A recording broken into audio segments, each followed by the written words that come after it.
Hey everyone, and welcome to another reading vlog. So it is currently the 2nd of August, it's the second day of the Magical Readathon, and I am currently reading a book that isn't actually on my Magical Readathon TBR, but I do still need to read this because I got it out of the library ages ago and it was due back a while ago, but I just kept renewing it and renewing it and renewing it because that is who I am as a person. But I'm currently reading Ghosts by Dolly Alderton, which is contemporary fiction. I think I've also heard books like this referred to as millennial fiction because it's basically about being a millennial. It follows this woman called Nina who at the start of the book is 32. She's actually just celebrated her 32nd birthday, and at the end of the chapter, so at the end of the prologue, she says something like, "And what followed was the strangest year of my life." So her life is written in first person, so I'm confused trying to explain it. But yeah, the book is basically about this character Nina, and it's about her dating in London. So at the very start of the book, she starts dating this guy Max, who she meets on a dating app. Yeah, it's one of those books where not much is really happening. It is just about the characters, and it's about the discussions around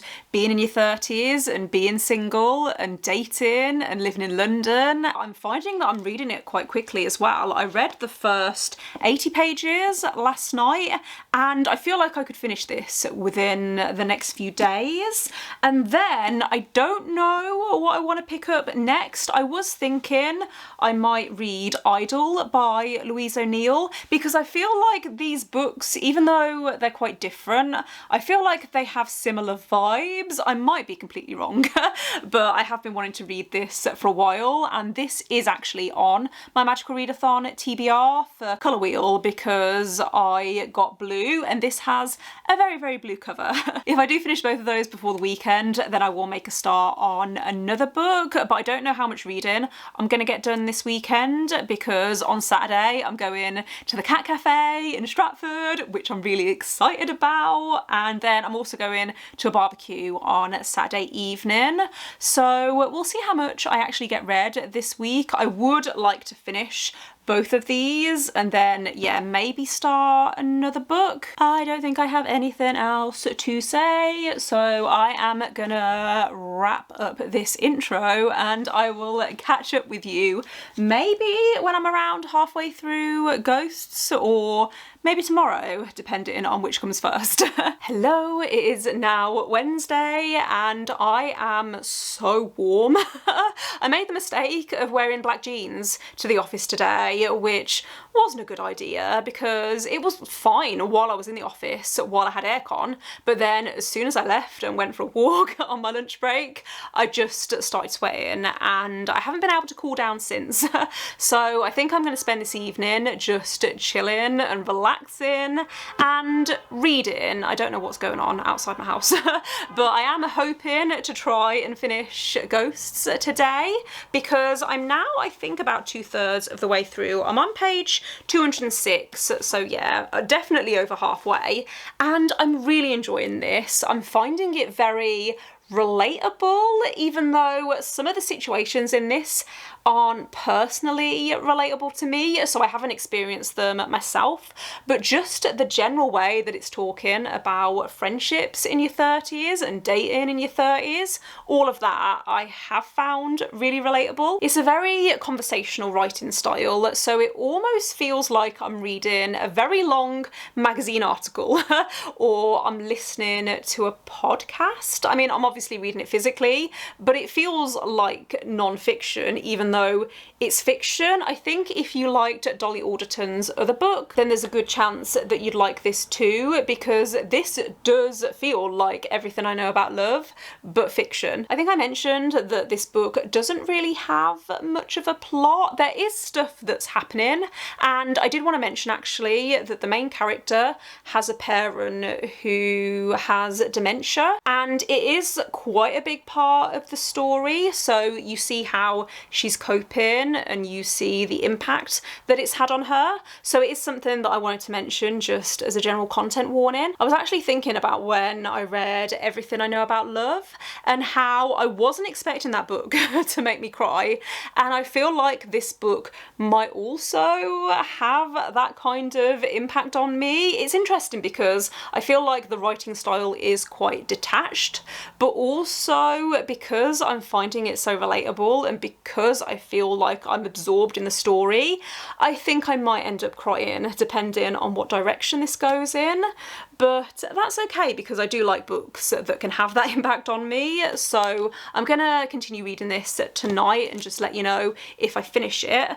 I also today or yesterday made a start on Jar of Hearts by Jennifer Hillier, which is a thriller. So I actually started this last week technically because I read the first chapter for a try a chapter challenge, and this came second. It wasn't the book that I ended up picking, but for some reason it's just been taking up space in my head and I can't stop thinking about it. So I thought I would start listening to the audiobook because I realised it's available on Scribd, and I am liking the narration actually. I'm finding that it's a very compelling story, and when I'm listening to it, I am listening to it. I'm not tuning out or anything. This hasn't been what I expected it to be at all from the blurb, because it's basically about this woman called Geo who, when she was a teenager, she had this boyfriend who later turned out to be a serial killer, and she apparently didn't know anything about that, but she did know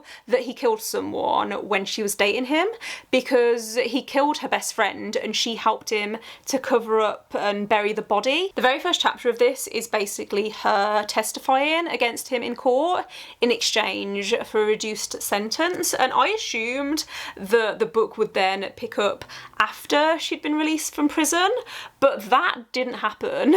So I had no idea from the blurb of this book that a big chunk of it was gonna follow this main character in prison, and then part of it is also police procedural. So yeah, it's very different from the domestic thriller that I expected it to be. It's not bad though. Like, I am intrigued by the mystery. I have a few theories as to certain things that I think happened. Hopefully I can finish this also by the end of the week. I was gonna count this for one of the Magical Readathon quests. I don't know which one yet. I need to double check all the challenges and then I'll let you know which one I'm counting this for.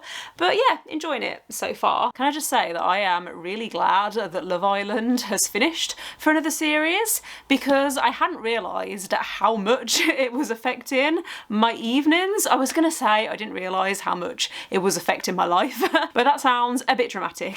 It's good. It actually feels good to have my evenings back because last night I ended up finishing Ghosts by Dolly Alderton. I can't actually remember the last time I sat down and read for like a solid 2 hours on an evening, because usually I'm watching Love Island, or I have been for the past few months. But yeah, I ended up finishing this and I think I'm gonna give it 4 stars. There were a few moments that felt very emotional, and there are a few parts that I thought, oh yeah, like I'm really enjoying this. This could be 5 stars.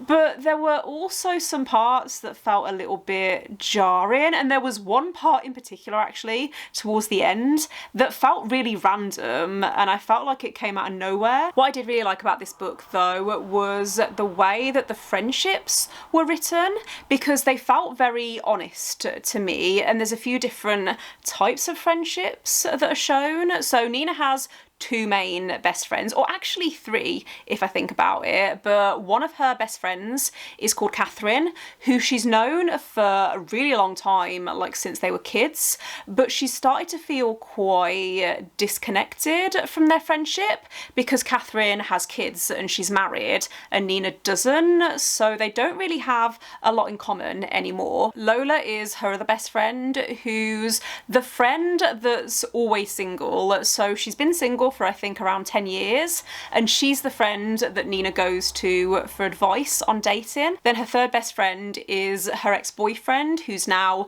dating someone else, but they have a very platonic relationship because they were together for a really long time, and the reason that they broke up was mostly because they felt more like friends than boyfriend and girlfriend. Nina wasn't the most likable character at times, but I liked that she was written that way because no one is perfect.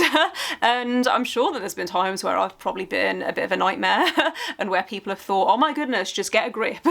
And so yeah, even though she was frustrating at times, I felt that that was realistic. It made her feel more like a real person to me. One thing I would have liked to have seen more of was Nina's job. So she writes, she works as a food blogger, and not even a food blogger, a food writer, and she's got a book that's being published in this book, and I would have liked to have seen a little more of that, but that would have made the book really long, and I know that it wasn't meant to be the main focus of the book, but I did find that really interesting. You know what's really weird though is the first sentence of this book literally says that the main character's birthday is the 3rd of August. I don't know if you're actually going to be able to see that if it focuses, but I saw it on Dolly Alderton's Instagram earlier and I couldn't believe it because I finished this book yesterday on the main character's birthday, and I've had this out of the library for literally over a month, so I could have read it at any time, and I chose to read it this week. I don't know, it made me feel really weird. I was thinking I could make a start on Idle on my lunch break, but I also kind of want to go for a walk because it's really nice at the moment and I haven't really been doing much exercise this week, so I'm feeling a bit restless and like I need to get out and about. I'm also probably not going to have time to read much this evening because I really need to film a video tonight, and then I need to start editing it as well because I don't think I'm going to have time otherwise over the weekend. Either way though, I've just noticed that my camera battery is flashing at me, so I'm going to wrap things up and I'll just catch up with you later.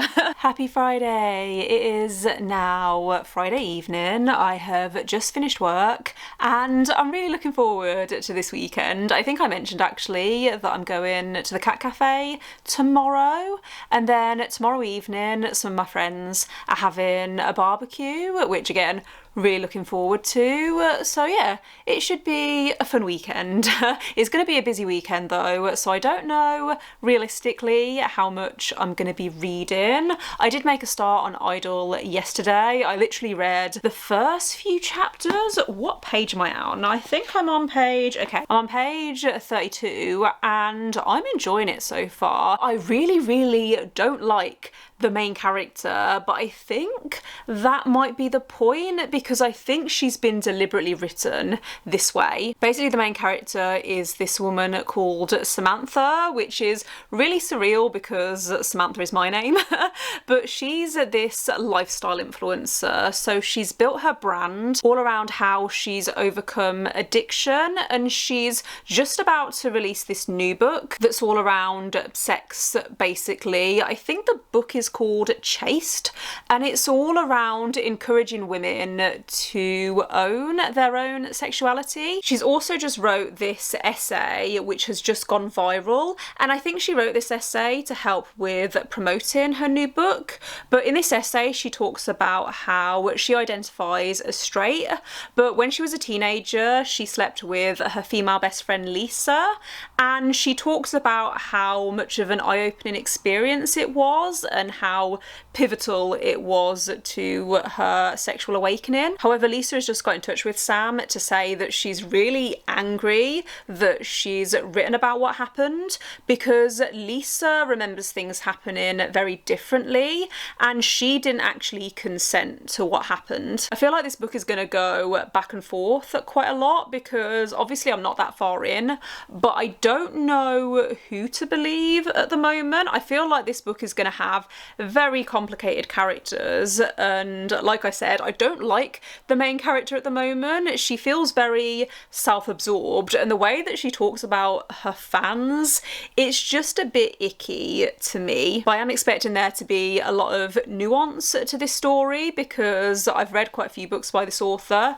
and I know that she writes that really well into her books. So hoping that I will have time to read some more of this evening and over the weekend, because I feel like I'm gonna really like this book. I keep thinking about it every time I put it down.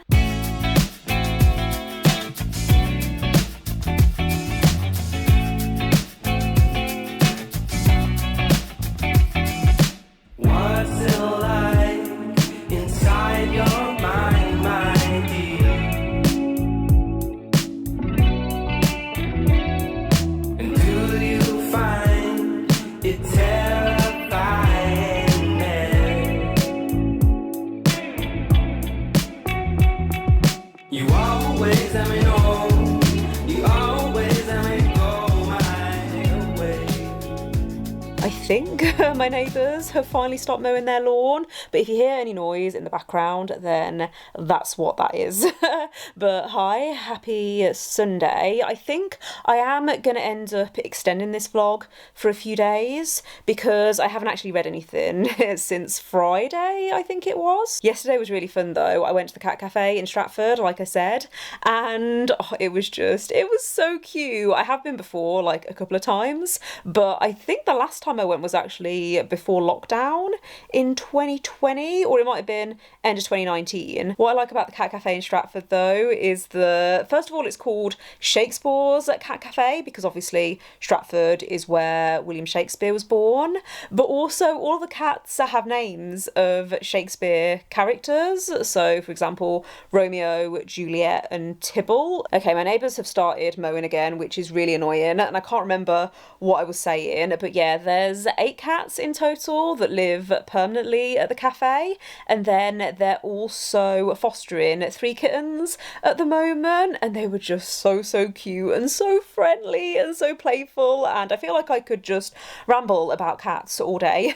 But the food at the cafe is also really nice. I think it was £13 per person, and that covers entry, and the entry price basically covers the care of the cats, so it helps to go towards their vet bills and things like that. Then we also got a drink and a piece of cake included, which was really nice, and they cater for dietary requirements as well. So my sister's vegan and they had a vegan chocolate cake, which was really nice. I really liked that. I think I had the cappuccino cake. It was like coffee or something, but yeah, they have soy milk and stuff like that as well. I think my plan for the rest of this evening is to read some more because, like I said, I haven't done much reading in the last few days, and then I'm going to watch the Love Island reunion, and then I'll probably catch up on some booktube. I've been watching booktube this afternoon anyway, but my watch later list is getting a little bit out of control. So I want to spend some time this evening watching some booktube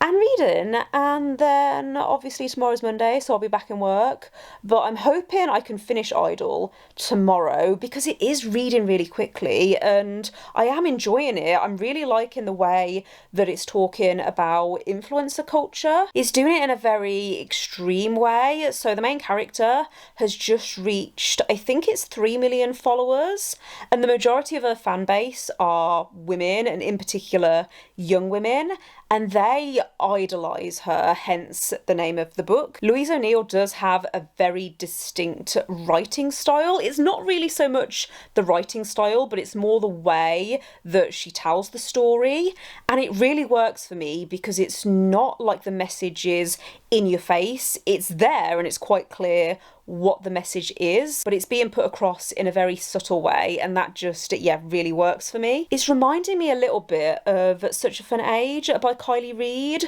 just in the way that the main character isn't likeable and she's very self-absorbed. She doesn't really consider other people's feelings, and she can't really seem to understand that other people might interpret situations differently to her, And yeah, I do think it's really well written so far. I realised I forgot to mention yesterday that I did end up finishing Jar of Hearts by Jennifer Hillier, and I worked out what quest I was going to use this for the Magical Readathon. There's a prompt to read a book that has shrubbery on the cover, and if you look on this edition, it does have, I think this is grass or shrubs along the bottom, so I think I can count this. There was something very addictive about this book, even though I had a lot of issues with it. I kept thinking of excuses to carry on listening to it because I was enjoying it, but there was just so much about this book that I didn't like that I'm struggling to give it more than like a 3 stars. The way that it ended wasn't what I was expecting going into it, and I liked that it surprised me even though it felt a little bit unrealistic and it was a little over the top. I think what bothered me the most about this book was something that happened quite near the beginning. So there's a character that's described as being overweight, and it felt like they were described that way just because the author wanted to describe them in a negative way. I don't know, I feel like if you're using physical descriptors to try and make the audience not like a character, then that's kind of lazy writing. It really didn't sit well with me because I feel like there's a big difference between writing a character as being, for example, fatphobic, and the writing itself being fatphobic. There's quite a few content warnings for this as well. It was quite graphic in places,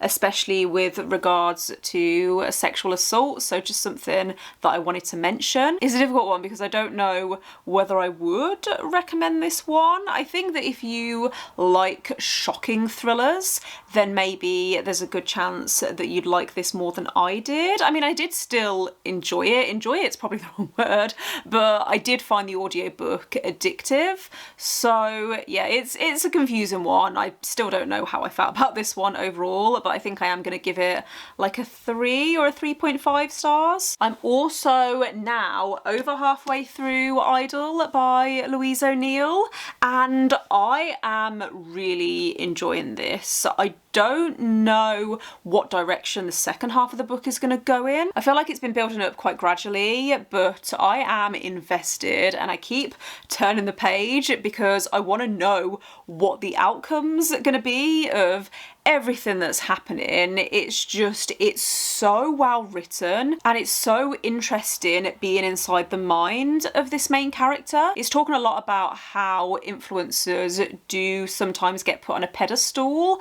but it's also talking about cancel culture and how the internet reacts whenever there's any kind of drama around an influencer. It is giving me 5-star feelings at the moment. I don't know, I feel like it's going to be between a 4 and a 5 stars, depending on how it ends, because I'm pretty sure with most of the Louise O'Neill books that I've read, they've ended quite abruptly, and that's been my main criticism. But I have high hopes for this one. Like I said, I'm finding it really, really interesting. I don't know how I feel about this book. It wasn't what I was expecting from the synopsis in the end, but I don't think I can even really talk about what I was expecting because I think that that would be spoilery. There were so many moments in this book that made me feel really, really uncomfortable, but that was the point. Like, it was meant to be uncomfortable, just like the characters were meant to be really unlikable, and I didn't like any of them. I think this book was trying to do too much in a way, like how it was trying to critique influencer culture, but it was also talking about cancel culture. There was also themes around consent and the Me Too movement, and I think that this book was trying to do too much. I think it would have been stronger if it had stuck to just 1 or 2 themes and really explored them a lot deeper. I did feel like it was a compelling read and I couldn't put it down. It was very addictive. I think I am going to remember it, and the atmosphere towards the end was so intense, and so I feel like I enjoyed it as much as you can enjoy a book like this. It didn't really go into as much depth as I would have wanted it to, I think is what I'm trying to say. So yeah, I'm probably going to give it 4 stars stars overall. I feel like it's a book that's going to stick with me and that I'm going to keep thinking about. So I might end up increasing my rating. I don't know. I'm still really confused and I literally finished it hours ago. I'm not sure if it's being marketed as a thriller or a contemporary, but I would describe it as a contemporary that also has thrilling elements. So yeah, I would recommend it, I think, if it sounds interesting. I am going to end the reading vlog here though, so thanks for watching. If you made it this far, let me know in the comments if you're taking part in the Magical Readathon and what you've been reading this week. And don't forget to give this video a thumbs up if you liked it, and click subscribe if you would like to see more videos from me, and I will see you next time. Bye!